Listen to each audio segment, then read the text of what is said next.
Napoleão é o novo filme do diretor Ridley Scott, que tem alguns filmes que são, digamos, bons na filmografia dele, algumas obras-primas, como Blade Runner e Alien.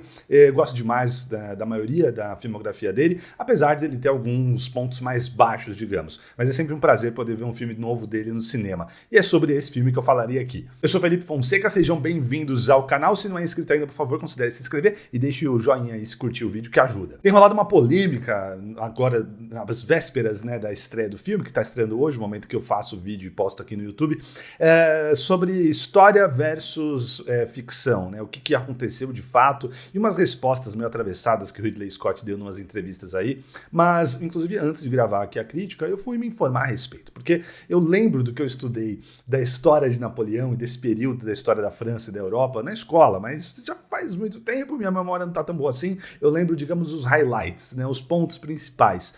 E vi isso, reconheci isso no filme, vi bastante sobre isso. Mas eu fui me informar sobre detalhes. Tem alguma coisa muito errada nesse filme, uma coisa meio absurda, para saber, né, para poder julgar melhor, né, porque eu realmente não gosto se isso acontece, né, se um filme mente pra gente de uma coisa assim muito grande. Li 3 artigos da Time, Time Out, History Extra, com historiadores falando a respeito, eles entrevistaram historiadores, e eu digo que, baseado nisso que eu fui atrás, não tem nada absurdo que eles inventaram. Tem liberdades poéticas, coisas assim que funcionam para o filme, e não vi nada nas entrevistas que eu vi com os historiadores que é algo grave. Então acho que a polêmica é maior só por conta das respostas mal educadas, né, que o Ridley Scott deu. E não é porque, e eu vi também o pessoal aí, preconceito com a idade, né, porque ele é um velho que perdeu a noção. Nada a ver, gente. Ele sempre foi assim, desde lá dos 20 e poucos anos, 30 e poucos anos. Nunca foi uma pessoa muito gentil, nunca foi super delicado nas entrevistas. Não, ele, para falar um diretor que tem a mesma idade dele, né, o Martin Scorsese, que é um cavalheiro e bonzinho e bacana e agradável, o Ridley Scott jamais foi essa pessoa, não é porque ele tem 80 anos agora que ele vai virar, imagino, né?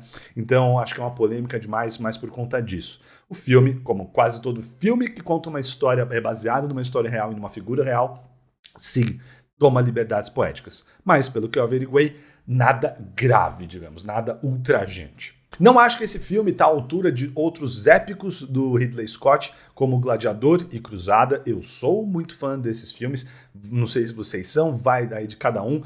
Sem dúvida nenhuma, Gladiador é o mais celebrado, mas eu amo Cruzada, eu acho que é um filme muito injustiçado, e especialmente a versão do diretor, a versão mais longa, eu acho que é melhor do que a versão de cinema, e muita gente nem viu, essa versão não está disponível aí nos streamings e tudo mais. Eu gosto muito desses 2 filmes, não acho que Napoleão alcança os mesmos pontos altos dessas outras obras do Ridley. O filme conta a história ali a partir do momento da queda da monarquia na França, da Revolução Francesa, e o Napoleão ali como uma figura menor dentro do exército, e ele vai crescendo e vai sendo alçada a sua história e sua carreira ali dentro do exército e na história da França. Com a morte da Maria Antonieta e tudo mais, então o filme começa ali naquele momento. Então a gente vai acompanhar a vida dele inteira a partir daquele momento, né? Não tem infância, nada disso, mas a gente, a partir dali, a partir da Revolução Francesa, a gente vai acompanhar a história do Napoleão. E é um épico, obviamente, né? O trailer vende bastante isso, mas é curioso que, apesar do que o trailer tá vendendo, e é óbvio que venderia isso e todas as peças de publicidade, ele foca bastante na relação entre o Napoleão e a Josefina, né, seu grande amor.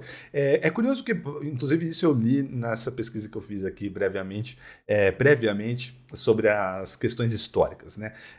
E a gente é muito sabido, já li muito a respeito, tá digamos, quase na cultura popular, né, esse caso de amor entre Napoleão e Josefina, e a gente tem muitos registros disso, então é por isso que o filme não foge muito, ele não precisa inventar coisas, porque muitas cartas foram escritas entre eles, e essas cartas foram roubadas e preservadas e publicadas em jornais na época. Eu li inclusive um historiador falando que o filme mostra em diversos momentos jornais tirando sarro de Napoleão, especialmente da relação entre ele e Josefina, infidelidade, enfim, coisas assim. E o historiador diz que o filme pega até leve, né? Que era o caso de família da época, né? As fofocas da época, com essas figuras, de Napoleão era uma delas, Muitas cartas foram escritas, muitas cartas foram roubadas e publicadas, e a gente tem até hoje muito material, né? O Napoleão viveu, né? Ele não foi morto em batalha, ele foi exilado e escreveu parte da história dele, escreveu memórias, as cartas que ele trocava com Josefina, então tem muito registro escrito que foi preservado, né? Então não tem muito como fugir disso. E o filme foca bastante nessa relação deles. Entre cenas entre os dois, conversas, tramas do palácio, as inseguranças do Napoleão com relação a Josefina, a influência dela na vida dele, o quanto aquilo afetou essa relação deles todas, a gente vai ter grandes cenas de batalha. Temos as guerras napoleônicas, digamos, né, famosas, que o filme não mostra tanto, né?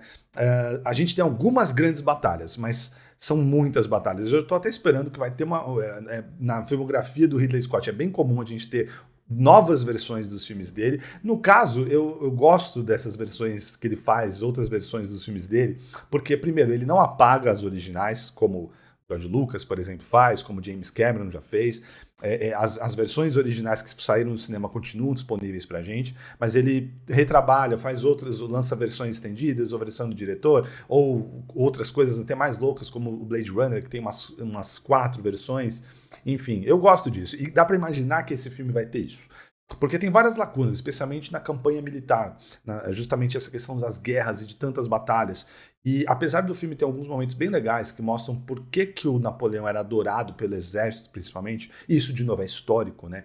E por que ele conquistou, por que o exército ficou ao lado dele em tantos momentos, por que o povo ficou ao lado dele em tantos momentos. O filme mostra isso, mas acho que falta, poderia ter mais coisas para reforçar essa ideia mesmo. E da mesma maneira, as suas vitórias, né? De repente ele já tem uma fala lá de um personagem no filme, a pessoa mais poderosa da história do mundo e tal. Mas naquele momento que aquela fala tem no filme, o filme ainda não mostrou. Fica a sensação de que muita coisa foi pulada. E que a gente, de repente, já cai ali no momento avançado da história, sem ter tido a construção dentro do filme. As coisas acontecem meio de repente. E aí a gente vai preenchendo as lacunas pelo que a gente sabe, pela figura, pelo que a gente estudou, já leu a respeito do Napoleão, que tem ciência disso, do que foi um grande domínio, que invadiu muitos países, mas o filme não mostra isso direito pra gente. Eu senti falta, por exemplo, de uma coisa que é super clichê e boba, mas de um mapa mostrando as conquistas. Isso não acontece no filme. De novo, é clichê, pode ser, mas ajuda a gente a ter uma ideia melhor daquilo, né, que está sendo conquistado, enfim, das conversas todas. As batalhas são algumas das batalhas mais famosas da história da humanidade, né? E algumas, todas elas, assim, o setup é muito grandioso e os figurantes misturado com efeitos especiais também, né, obviamente. Não tem cavalo se machucando, né, graças a Deus, nas últimas décadas todas, né, em sets. Então tudo isso, né, uma junção de coisas práticas e coisas digitais. Mas eu senti falta, e para pegar a filmografia do próprio Ridley, de momentos icônicos dentro dessas batalhas. Então as batalhas em si, os setups, eles são muito bonitos, interessantes e tudo mais. As batalhas marcam e tem toda a estratégia por trás delas e tudo mais. Isso é bacana. Mas falta cenas, sabe? Planos que ficam na cabeça da gente. Então, uma espada sendo jogada e sendo fixada na árvore, no Gladiador, por exemplo, no começo do filme. E aí o Maximus pegando aquela espada, o cachorro pulando no meio do fogo. No Cruzada, quando o personagem do Orlando Bloom tá ali no próximo, à beira de um início de uma batalha, e ele torce a cabeça assim para olhar depois da espada. São cenas que ficam, as catapultas sendo usadas e as marcações que eles fazem no deserto, no Cruzada, por exemplo, são momentos assim que ficam na cabeça da gente, né? O Gladiador tá cheio. Aí eu falei de uma batalha campal, né, no começo do filme, mas depois nas lutas menores lá no Coliseu tem bastante, né? E fogo, e o tigre e tudo mais. E nesse filme eu senti um pouco de falta disso, de momentos mais cinematográficos, assim, imagens que ficam na cabeça da gente, que marcam a gente dentro da batalha. As batalhas são mais assim, a escala toda, mas quando vai ali pro micro, pro confronto tete a tete entre pessoas, não tem esses momentos icônicos, e eu senti um pouco falta disso. É curioso também, e tem que ser notado, que Napoleão é um francês bem famoso, talvez o mais famoso de todos os tempos, e o filme é dirigido por um inglês. E é curioso porque eu não sei qual que é a postura, o que o Ridley Scott acha do Napoleão e tudo mais, mas digamos que enxerga essa figura dele como em vários momentos diminuta, um cara meio frágil, um cara meio inseguro demais. E não quer dizer que não tenha sido assim também, mas não sei, eu senti um certo viés de desconstrução dessa figura do Napoleão. Não é uma coisa assim como a gente já viu em outros livros ou até outros filmes, de coisa quase mítica dessa figura. Não, tem uma desconstrução a todo momento, principalmente, como eu disse, que foca bastante na relação dele com a Josefina, de uma figura meio até patética em diversos momentos, né?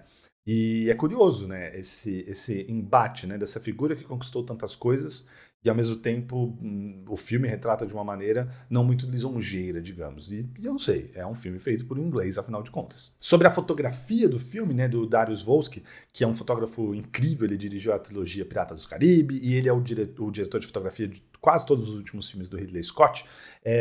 Desde o Gladiador, ele começou em algumas cenas do Gladiador, né, dos flashbacks, dos sonhos lá do Maximus, que o Ridley Scott flerta com essa coisa meio monocromática, que é uma praga do século XXI no cinema, especialmente hollywoodiano, dessa coisa monocromática, de pouco contraste. Não me agrada muito. Em alguns filmes nesses últimos 20 anos, o Ridley Scott foge um pouquinho disso, no próprio Cruzada que eu citei, mas mesmo nesses filmes tem a maior parte, sim, tem essa questão meio monocromática. O Último Duelo, que eu gosto bastante do filme, tem isso também. O Robin Hood com o Russell Crowe tem isso. E aqui, novamente, no Napoleão nós temos também. Como se passa em diversas locações, tudo, tem umas mudanças de cores. Tem várias cenas internas e noturnas que o Darius com certeza está brincando ali de Barry Lyndon, usando luzes bem pontuais, vela, não sei se de fato fizeram com o Barry Lyndon, só usando as luzes de fato das velas, mas parece isso, é fotografado de uma maneira com luzes bem pontuais e quentes, com pouca iluminação, a luz tremulando, então é interessante, é bonito. Mas no geral tem essa coisa meio monocromática e até nos pôsteres ou fotos de bastidores do filme você vê assim os figurinos, né, com tantos contrastes, e o vermelho e o azul da França, né, e no filme não tem tanto isso, assim, eu acho uma pena, né, talvez uma paleta não tão monocromática, destacando mais contrastes, poderiam gerar imagens até mais belas, mas elas também existem no filme. Os quadros, vários quadros que o Ridley Scott cria, como naquela sequência que é bem curta, infelizmente, mas que se passa lá no Egito, à beira das pirâmides, tem momentos assim belos. A trilha sonora tem uns momentos meio estranhos, principalmente no terço final. E eu só vou citar porque é uma coisa que me incomodou demais e é muito querida ao meu coração. O filme usa em duas cenas do Napoleão, a primeira cena mais próxima deles, assim mesmo, e depois de uma cena, um tempo depois no filme, entre o Napoleão e a Josefina, usa uma faixa da trilha sonora de Orgulho e Preconceito, do Joey Wright, que é a trilha do Dario Marianelli, e eu até esperei no final dos créditos para ver, porque eu falei, será que eu estou me confundindo? Será que aquela faixa não é original daquele filme?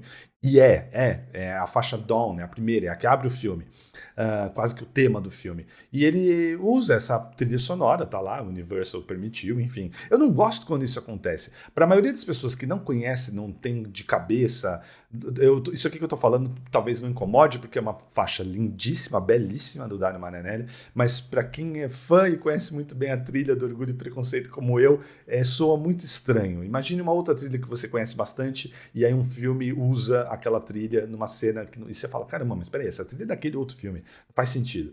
Me incomodou, achei até esquisito usar, é difícil isso acontecer, de usarem trilha original de outro filme em um outro filme. Eu lembro aqui do Pânico 2, que usa a trilha do Ameaça Invisível, do John Woo, e enfim, mas é raro isso acontecer. Enfim, eu achei meio estranho, porque é uma trilha de outro filme, e recontextualizada assim, parece coisa de quem não pôde fazer a trilha original, sei lá. O Joaquin Phoenix está muito bem no papel, eu acho, ele é um grande ator, e a maneira com que o roteiro descreve Napoleão e como o Ridley dirige, eu acho que ele faz muito bem a proposta, né? Então, de mostrar essa fragilidade, de mostrar a insegurança, um homem que tem qualidades, de novo, as questões dele, da proximidade que ele tem, a admiração que ele tem do exército e do povo, a bondade que ele tem, essa camaradagem que ele cria, e por isso que tantas vezes ao longo da sua vida o exército e o povo vai ficar ao lado dele.